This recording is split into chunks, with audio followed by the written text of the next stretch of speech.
of California. Today is Thursday, July 20th. This is our regular meeting. May I have a roll call? Sorry. Chen, not present. Cisneros, Here. Duran, Present. Knoll, Here. Soel, Present. Stallings. Present.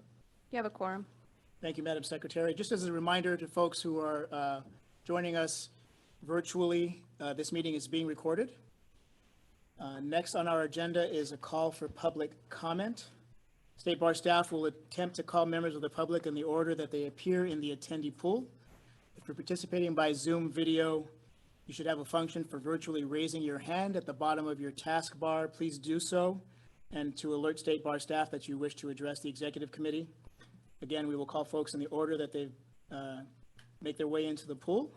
If you're on the phone and not on Zoom, you may raise your hand by pressing *9. We'll have the same effect of alerting our staff. I'll check to see whether we have anybody wishing to speak to the Executive Committee. Yes, we have 3 members of the public who wish to address the Executive Committee. First, we have Ray Hayden. Good afternoon, Mr. or Ms. Hayden. Welcome. Once your microphone is activated, you'll have 3 minutes to address the committee. Thank you. Thank you very much. Hi, Ray Hayden here, and I want to thank whoever corrects the volume on my comment on your end. I do try to set it up properly here. I want to touch on the February 2024 half and half bar exam opportunity. I agree that it will save California a lot of money, but a fully remote exam would, if it could be accomplished, would save CalBar and applicants more money.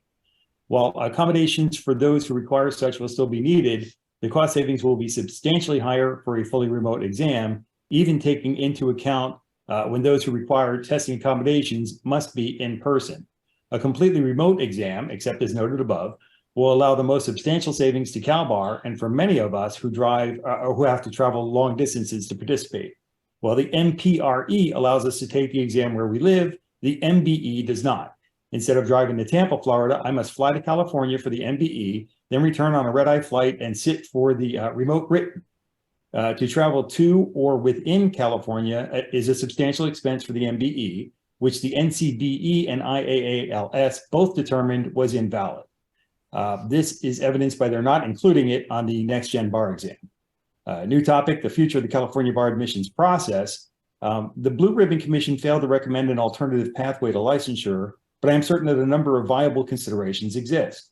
The process that I recommend is more like the actual practice of law and designed from the ground up to assure greater protection for the general public, assure greater competence of newly licensed lawyers, and guarantees a more diverse and representative California bar membership. Further, my proposal will indeed save CalBar millions of dollars. It is also rather simple to create, evolve when needed, and is designed from the ground up to be very affordable to maintain while meeting or exceeding the above standards. CalBar would create a template for vital subjects to include quizzes and module exams for each subject, the goal of which is to specifically drive into our long-term memory the vital issues that a newly licensed lawyer must know cold to hit the ground running. I thank you very much for your time. Thank you, Mr. Hayden. Madam Secretary, who's next? Next, we have Michael Sternberg. Mr. Sternberg, good afternoon. Once your microphone is activated, you have 3 minutes. Good afternoon, Chair. Can you hear me? Yes. Thank you. Thank you, Board. As you know, I have been coming to public comments to discuss my experience with the California Bar Association and its refusal to investigate complaints about misconduct. I do want to point out that the clock on the screen is way better, so whoever changed that, that is a benefit and a plus, and I want to thank you. I also want to thank the Board for its continued commitment to transparency by allowing us to talk at these public comments and by your appearance at the Joint Judiciary Committee hearings at the state bar corruption. I did edit that hearing and put it up on my YouTube channel at Father in Exile for anybody who's interested. One of the ideas that I learned about at that hearing, although I have not had a chance to read the report yet, but I promised I will, was the proposal to instigate an inspector general. I want to tell the Board and this committee that I think that that's a bad idea. Inspector general usually never does anything. I'm coming at you with 10 years of experience in terms of dealing with government agencies. In fact, it's so bad, I've even learned to just stay away from the government. The only reason I'm not in this case is because it involves my kids and their kidnapping, and I don't have any choice. I'm not giving up on my kids. For those of you who are curious, you can Google my name, Michael Sternberg, in California National Guard line of duty, and you'll see two news stories that got provoked with the NBC Bay Area Investigative Unit and the complete failure of their Inspector General to do anything about mass fraud and corruption. There's never accountability. The board does not need neutral investigators. The board needs its own investigators who will be ruthless against bar employees who fail to follow regulations and laws. The board also needs its own system for instigating its own investigations. For example, at a previous public comment, a citizen announced that he had been assaulted by a lawyer and poisoned. Board member Sowell was admittedly overwhelmed by the accusation and didn't seem to know what to do. And I can't blame him. If I were sitting on top of a defunct organization, I wouldn't know what to do either. The board needs to have its own systems that can be activated immediately when they find out about something. I want to talk lastly about discretion. I think it needs to be removed at all levels. Discretion as a concept is a joke. It's used throughout the judiciary. Allegedly, like in family court, it's because the judges are at the evidence level. And so they know what best to do in the best interest of children. But they never take evidence, and they don't follow the rules of court. They don't follow the rules of civil procedure, and the appellate courts always abuse their discretion when it comes to writ petitions and just summarily deny them. So the outcomes in family court that are based on discretion are never based on reality, and that cannot be good for a bar misconduct investigation process. I'll see you at your next meeting. Thank you so much for allowing me to speak. Thank you, Mr. Sternberg. Next. Next, we have Todd Hill. Mr. Hill, good afternoon. Thank you for joining us. You'll have 3 minutes once your mic is activated. Thank you very much, and good afternoon, Mr. Durand. Ladies and gentlemen of the State Bar Board of Executives, I'm speaking to you today representing myself and my classmates from People's College of Law, PCL, expressing our distress at the breaches in fiduciary duty, contractual obligations, good faith, and trust we have encountered in our journey towards obtaining a legal education. We believe that the State Bar, under the Act of 1927 and in compliance with the Government Code Section 11342.600, held regulatory authority to ensure we receive an education that meets established standards. We believe that our institution, PCL, would follow the State Bar's guidelines for unaccredited law school rules, which were designed to protect us as students. Yet, we have been disappointed. Our attempts to express our grievances, as allowed by GULSA Rule 1.6, have been ignored. Our expectations of honesty in financial dealings, as mandated by GULSA Rule 2.2b, have been dashed by what we perceive as PCL's deliberate misrepresentations and willful concealments. During my tenure on the board at PCL, while serving on its own executive committee and community board, I discovered severe deviations from our college's bylaws, non-compliant status, and improper handling of student unit reporting. My attempts to correct these discrepancies were repeatedly obstructed. In fact, they were obstructed by Natalie Leonard and other members of your staff. I don't have a transcript, and I have never received in my 4 years an accurate transcript. I don't have an accurate transcript today. I've been trying to transfer, but I don't have an accurate transcript, and they won't produce one. In December of 2022, the State Bar put the school on probation and ostensibly subsumed and assumed its duty to produce the document. But it has failed to do so. And the question is that negligence? And if so, when does 3 or 4 years of negligence become a systemic problem? You have 30 seconds remaining. Despite the organization's regulatory responsibilities, again, I have not been able to obtain a transcript. Finally, I'm imploring you to take some sort of substantive action yesterday. Thank you for the time. Thank you, Mr. Hill. I believe we had 3 folks signed up. Has anyone else? No, we do not have any additional members of the public. Okay, thank you, Madam Secretary. We're going to move on to the next item on the agenda, which is a chair's report. It will be very brief. I would like to let the members of the executive committee know that I intend to, and I will right now, add 2 to our number at this table. Mr. Mark Toney has served the board and the organization very well in the time that he has been with us and has expressed an interest in joining the executive committee, and I welcome that interest. And if he accepts the appointment, I would ask him to join us at the table here today, this afternoon. Madam Secretary, I know I'm going to change the numbers on the voting and the quorum, so I apologize in advance. As a second member of the executive committee, I would like to appoint a new member of the Board of Trustees. Mr. Renato Trejo was appointed by Speaker Rendon several weeks ago, maybe even last month, to replace outgoing board member Juan de la Cruz. And we're very excited to welcome Mr. Trejo. I will make a more full introduction of Mr. Trejo at our afternoon full board meeting. But for the purposes of the executive committee, I would likewise like to ask him to join us at the table so that he and Mr. Toney may participate as trustees on the executive committee for the remainder of this meeting. We'll take a quick break to let them join us.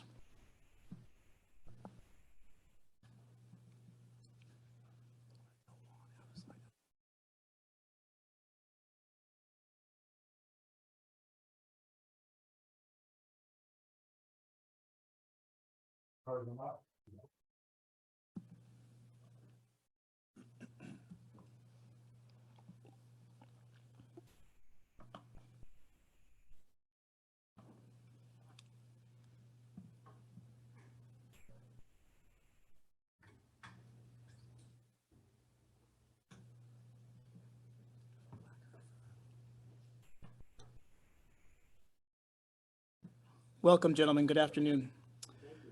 Next on our agenda is the approval of the minutes of our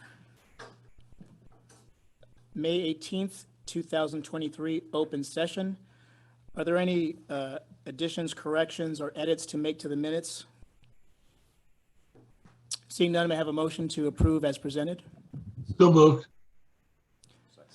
A motion by Stallings, second by Cisneros. May I have the roll? I apologize, the Cisneros or no? Oh, I apologize. No. Thank you, Greg. Good to see you. Chen, not present. Cisneros? Aye. Noel? Aye. Soel? Aye. Stallings? Aye. Duran? Aye. 5 ayes, 0 nays. Minutes are adopted. Thank you, Madam Secretary. Next is item 3A, the approval of the annual appointments of officers and members of state bar entities. By now, we're all familiar with the great work that trustees Stallings and Shelby have done as the liaisons for appointments. This item will be presented by them and Board Secretary Luisa Arepetian. I'm not sure who's going first. All right, Mr. Chair, that's me. And I'm joined up here, so to speak, by Melanie Shelby. Just wanted to recognize her excellent work as appointment liaison for the past 3 years. And as someone who's done this a couple of years myself, it is a tremendous amount of work. So Melanie, thank you for your expertise that you bring to this, the work of the board, and really just made this a lot of fun. So thank you. But we really couldn't do this without Luisa and her team, and we're going to be handing it over to her in just a second. They'll talk about the outreach and how we had just an enormous turnout of 186 individuals who wish to volunteer their time and their considerable talents to ensure that the needs of California, specifically the work of the State Bar, are met with the utmost of professionalism through their exceptional leadership. The various bodies we appoint really do perform that boots on the ground, that hard work of the organization, and unfortunately, it goes largely unheralded. So I just want to take a moment to recognize all the work of the volunteers of the State Bar, those who serve on the various bodies that we appoint to. And in the same vein, if you're appointed, please accept our congratulations in advance. And if not, please consider applying again next year. As you can see, we have a tremendous amount of interest in the work of the State Bar and tremendous interest in continuing the important work that we do, but I would also encourage you to continue to do the important community work that you're already performing. So the caliber of every single applicant made these decisions very difficult for Ms. Shelby and myself. So I want to thank the leadership of the various sub-entities that worked with staff to bring us just such an incredible slate. So I'm going to hand it over to Louisa to talk about that slate that we have for your consideration. Thank you. Thank you, trustees, and good afternoon. Just wanted to quickly touch on our recruitment effort. So each year, we undertake a very comprehensive annual recruitment campaign to engage diverse candidates. We aim to diversify candidates amongst attorneys, public members, and also judicial candidates. And our outreach strategies, they include direct emails, social media, and direct referrals from both current board and sub-entity members. In reevaluating the outcomes of the 2022 cycle, we did identify the importance of a more focused outreach and in-depth discussions with committee coordinators to define exactly what an ideal candidate is for them. 6 committees required recruitment for a total of 27 seats. Of those vacancies, 15 are for licensed attorneys, 4 for public members, and 8 are open for both attorneys and public members. The first step in the process included a conversation with the committee's coordinator to define what the ideal candidate is for them and what knowledge and experience gaps the committees needed to fill. The second step was to revisit the large volume of applications received in 2022 to find suitable candidates that meet the committee's particular needs. Once these needs were established, with the support of our communications office, we launched a broad and general outreach campaign.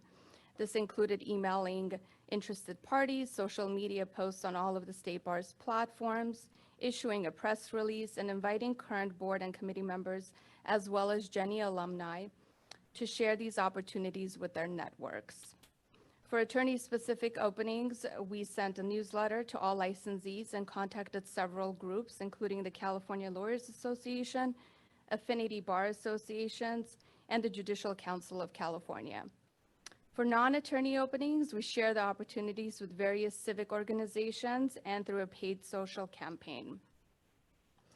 And I also wanted to just highlight that there is a detailed summary of our recruitment efforts, including a long list of all of the different organizations that we contacted as an attachment to your agenda item.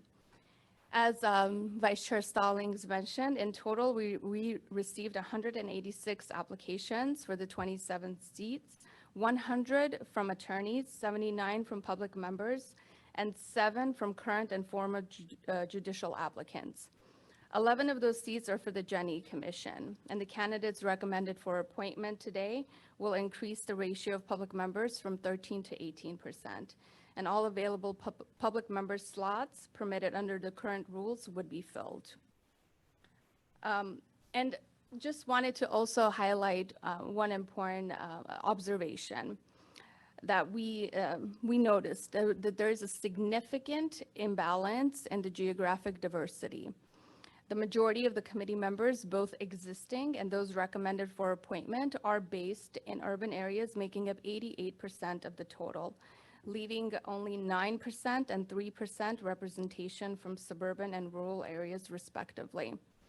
As we move forward, we intend to work with the appointments liaisons, trustees Stallings and Shelby, to address this lack in representation. Thank you, and I'll hand it over to Trustee Shelby. Good afternoon, colleagues, Mr. Chair, colleagues on the Board of Trustees. How do you follow Louisa? Louisa, excuse me, I just have to say, Louisa, you, Lizette, and the balance of the team have done an incredible job. It has been an honor to serve as the appointment liaison under your leadership. Brandon, it has been an honor to serve with you. We don't always agree, but we come to consensus, and that's what I really respect about our relationship, and I appreciate that. And I've shared in this process that I've had the opportunity to serve in this role for 3 years. And so I am going to kindly share that after we finish this process, that I am going to walk away and provide an opportunity for other trustees to serve in this capacity, because this really allows you to get a full breadth of how we are all volunteers, but to get a full breadth of how people serve here at the State Bar. And so the piece that I really want to just kind of surmise as we pull this all together, because Trustee Stallings and Louisa have done an incredible job of just pulling this out for you. One of the things I wanted to do just very briefly is, as you look at the resolutions, I'd like to call out all of the sub-entities, because I think it's really important. The staff has worked incredibly well. We had some situations where we asked the staff to come back, but the work that is done here on behalf of the State Bar is tremendous. Geographic diversity is a focus. With every year, we have really become far more razor focused as it relates to how we are recruiting, who we are recruiting. And as a public member, what is really exciting for me is some of the goals that we outlined, particularly with the Jenny Commission. If the board chooses to adopt our recommendations, the Jenny Commission will end up with 8 public members, which I believe is the maximum as their new term begins. And so for you, as it relates to the motion in front of you, the recommendations, the boards of the sub-entities that we are dealing with are the Committee of Bar Examiners, California Board of Legal Specialization, Council on Access and Fairness, Committee of Professional Responsibility and Conduct, California Rural Legal Assistance, Client Security Fund Commission, Lawyer Assistance Program Oversight Commission, Legal Services Trust Fund Commission, Review Committee of the Commission on Judicial Nominees, Judicial Nominees Evaluation Commission, and I believe I've shared all of them. And last but not least, I want to say thank you to the outreach of those of you who are out there in Zoom land, who have volunteered your time. For those of you who were successful in being appointed, congratulations. For those of you who will be serving in alternate roles, we thank you. And for those of you who may not have been selected, we do invite you, as Mr. Stallings shared, to apply again. But we really appreciate the work that we do, and we thank you tremendously. And with that, I'd like to send it back to the chair. Thank you, Trustee Shelby, Vice Chair Stallings, Board Secretary Adipathian. Okay, ladies and gentlemen, the item is on the table. Certainly, if any of you have questions for any of the 3 presenters, now would be the time, barring questions, and we could certainly entertain a motion and discussion and or debate as appropriate. So, Mr. Chair, one thing I did neglect to inform the board about is through Trustee Shelby and I's work with staff and working through some of the issues, one of the things that kept on coming up is a need to standardize some of these procedures. And so I would anticipate in coming meetings having a couple of agenda items specifically related to appointments, just to improve the professionalism of the way that we make these appointments. And I think standardization really goes a long way to making sure that everybody has has the same rules, essentially. So I think, just like the practice of law, there's certain things that come out in various fact patterns, and we certainly saw that this time. So look forward to bringing some rules in the near future and working with Luis on that. Thank you for that, Vice Chair Stallings. I will just offer an observation with respect to that last point, that I think it fits very well with where this board has taken this agency in terms of openness, transparency, predictability, best practices. Certainly, we all stepped into a fully formed organization, but as we know and as we discussed a lot recently, the past 5 years of reform have been certainly difficult at times, but I think overall very positive for the agency and for the practice of law in particular.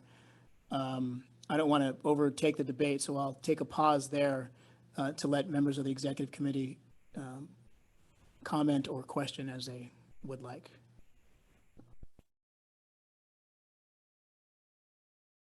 Seeing none, I will then just step back into the breach. As the presentation was being made, I took note of a couple of items that stand out for me, and certainly as reflected in the very comprehensive materials that were prepared. 186 applications from fellow Californians, licensees, and otherwise to volunteer significant amounts of time and energy and talent, as Vice Chair Stallings and Trustee Shelby have just recited, and Louisa, of course, I think speaks volumes about what the reality is about this agency and the work that it does, and some of the rhetoric, some of the stories that are being told about a quote unquote corrupt and failing agency. I mean, it is true, and we have acknowledged that there is a history of difficulty that we are, I think, facing head on and taking steps to approve where appropriate. But these 186 applicants who essentially vied for 20-something positions, I think, can provide, well, I will say it provides me some solace and some satisfaction in the work that this board and this staff is doing. And I see Trustee Shelby nodding her head, so I'd love to hear your thoughts. Oh, and as you were sharing that, Chair Duran, it made me realize in the incredible staff, right, who was tasked with working with these sub-entities and the work that they do as it relates to, yes, you know, you have this number of 187, but when you begin to hear the stories and you understand the voices, and I mean, we found ourselves literally splitting hairs in some situations because we have some incredibly talented volunteers, but the staff that has the opportunity to work with the sub-entities and the commissions, kudos to them for carrying things forward. I think oftentimes we get saddled in the past and we don't recognize the foundation that is laid for the future. There's certainly opportunity to improve, which is what we found in this cycle in particular as it relates to some board, some policy and governance decisions that need to be made by the board as it relates to people who volunteer, having some sort of standardization.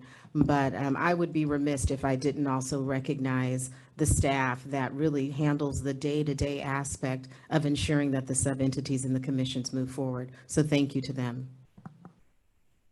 Thank you, Trustee Shelby. Okay. Anyone else? Trustee Sewell. Yes, Chair Duran, and I just want to just sort of acknowledge the work of Trustee Shelby, Vice Chair Stallings, and also Louisa. I know that we have worked very hard and asked them to do an awful lot of work, particularly as it relates to outreach and trying to diversify the membership of these respective sort of sub-entities. And so I just want to acknowledge that, recognize that, and appreciate that. I do have just one really sort of quick question, and that is this. The sub-entities that are named here, every year, do we normally have the same number of slots that need to be filled with appointments every year, or does that vary? It varies. I think this is considered a pretty low number. Yeah, I think it's gone as high as 50 or 50 to 60. Wow. I would imagine with terms ending out and folks, you know, having to move on to other things, it will vary. And so with that, the folks that were not successful, is there a process sometimes that we might use just to try to encourage them to reapply? Yes. So they will receive a letter, and in the letter, we do ask them to consider reapplying and that they will be reconsidered in the next cycle if they are interested. And we, similar to this current process or this year's cycle, where we reached out to the 2022 pool, we will do the same for 2024. We'll reach out, and if they are interested, then we'll ask them to, we'll let them know that their application will be moved forward for the committee that they are interested in applying to. Very good. Thank you. Thank you. Any further questions or discussion? Seeing none, I believe we have a resolution. There it is for the board's, I'd like I'm to sorry, the make the committee's motion. review. A motion by Cisneros. I'll second. I've got a second by Soel. Madam Secretary, may we have a vote? Chen? Absent. Cisneros? Aye. Noel? Aye. Soel? Stallings? But I would note my recusal on Committee of Professional Responsibility and Conduct. Thank you. Duran? Aye. 5 ayes, 0 nays. Motion carries. Thank you, Madam Secretary. For those of you who are keeping track of such things, you will have noticed the omission of trustees Tony and Trejo. That is because my action to appoint them took the staff a little bit by surprise. I apologize for that. I appreciate you rolling with the punches with me. That action does require, what do you call it? A vote of the executive committee to affirm my appointments. And so I'm told that we have a resolution ready for that purpose. I believe I made my reasoning evident as I introduced the gentleman. I'm happy to answer any questions of any member of the committee. And if there are none, or if either of them would like to say something, this would be the time, and then we'll ask for a motion on the resolution. I'll move the resolution. Second. That has to be done by. Oh, it's not the executive committee? All right, I stand corrected twice in 1 minute. I apologize, folks. It does have to be approved by the board. So thank you for your patience, gentlemen, and members of the EC. We'll move on to the next item on the agenda, which is an announcement of our closed session. At this time, the executive committee will move into closed session under Government Code Section 1126 sub A to discuss the general counsel's performance evaluation. We'll be back shortly. Thank you. Trustee Noel, you should have received the closed session link. Thank you. Okay, we'll see everyone back in open session if there's any reportable action. And by the way, I do note that we are behind schedule, and so we will try to keep this moving quickly to get us back so that the audit committee and the finance committee can meet near their appointed time. Thank you, everyone.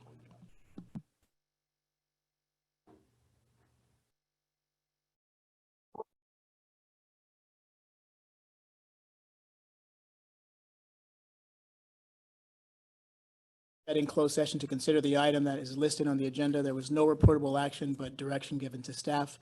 Thank you very much for the work that was done. And with that, that is the end of our agenda. So I will adjourn the executive committee meeting, and the audit committee will call to order forthwith since we are a little bit behind schedule. Thank you, everyone.